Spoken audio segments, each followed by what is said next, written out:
ಕೇಸರಿ ವಿಚಾರವಾಗಿ ಅಂದ್ರೆ ತಂಬಾಕು ವಿಚಾರವಾಗಿ BMTC ಮೇಲೆ KSRTC ಮೇಲೆ ಏನ್ ಹೇಳ್ತಾರೆ, ತಂಬಾಕು ರೀತಿಯ ಅಡ್ವರ್ಟೈಸಿಂಗ್ ಆಗಿರ್ಬಹುದು ಕೊಡಬಾರ್ದು ಅಂತ ಹೇಳಿ ಅದನ್ನೆಲ್ಲ ಕಿತ್ತಾಕ್ತಾ ಇದ್ದಾರೆ.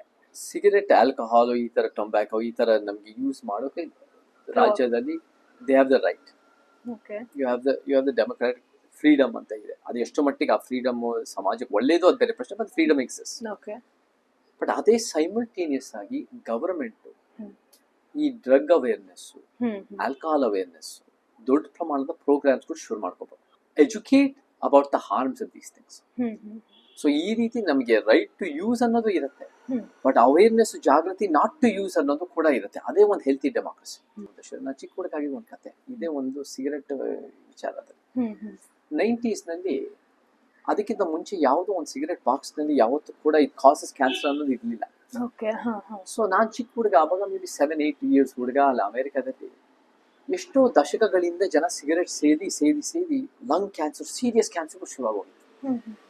ಅಲ್ಲಿ ಒಂದು ಕೋರ್ಟ್ ಕೇಸ್ ಬಂತು, supreme court, America supreme court ಎದುರುಗಡೆ.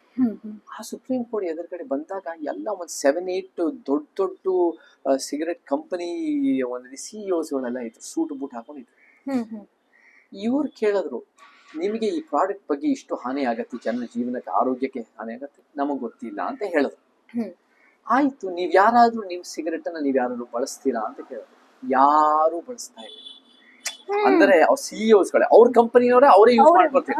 ಆದ್ರೆ ನೋಡಿ, ಅವ್ರಿಗೆ ಗೊತ್ತಿರ್ಲಿಲ್ವಾ ಇಷ್ಟು ಹಾನಿ ಆಗತ್ತೆ ಮನುಷ್ಯರಿಗೆ ಅಂತ. ಗೊತ್ತಿರೋದ್ರಿಂದಾನೇ ಅವ್ರು ಬಳಸ್ತಾ ಇಲ್ಲ. ನಿಕಟಿನ್ ಹಾಕಿ ಬೇರೆ ಬೇರೆ ತರ ಬಳಸ್ತಾ, ಈ ಪ್ರಾಫಿಟ್ಗೋಸ್ಕರ. ಅದಾದ್ಮೇಲೆ ಸುಪ್ರೀಂ ಕೋರ್ಟ್ ಇಂದ ಇದು ಕಾಸಸ್ ಲಂಗ್ ಕ್ಯಾನ್ಸರ್ ಅಂತ ಪ್ರತಿ ಒಂದು ಸಿಗರೆಟ್ ಬಾಕ್ಸ್ ಅಲ್ಲಿ ಹಾಕ್ಬೇಕಾಗಿತ್ತು.